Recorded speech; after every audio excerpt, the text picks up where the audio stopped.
বাকেরগঞ্জের গ্রামাঞ্চলে এখন ছাতিম ফুলের সাদা সৌন্দর্যে ভরে উঠেছে চারপাশ। শরতের এই সময়টায় গ্রাম বাংলার নানা স্থানে ছাতিম গাছে ফুটে থাকা ফুলের মিষ্টি ঘ্রাণে মন ভরে যাচ্ছে পথচারীদের।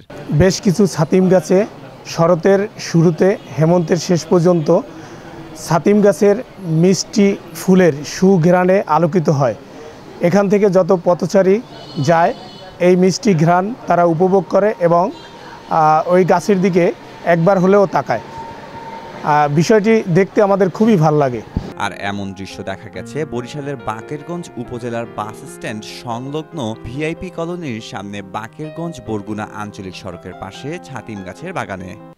আমরা এখান থেকে প্রতিদিন আসা যাওয়া করি। এখানে ছাতিম ফুল ফোটে, অনেক সুন্দর, ভালো লাগে দেখতে।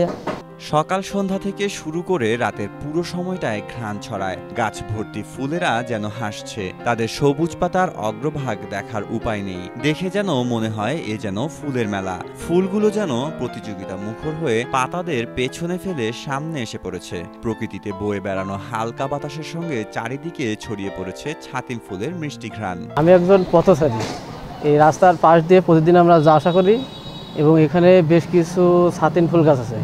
ফুলগুলো দেখতে যেমন সুন্দর এবং সুঘ্রাণও তেমন মিষ্টি। প্রতি বছর এই সময়ে এই ফুলগুলো আর কি ফোটে। প্রতিদিন সকাল থেকে দুপুর পর্যন্ত ছাতিম গাছের ফুলে মৌমাছির গুঞ্জনে মুখর পুরো পরিবেশ। ব্যস্ত শহর আর মৌমাছির ব্যস্ততা মিলেমিশে এখন ছাতিম ফুলের মৌসুমে তৈরি করেছে এক মুগ্ধকর প্রাকৃতিক সৌন্দর্যে।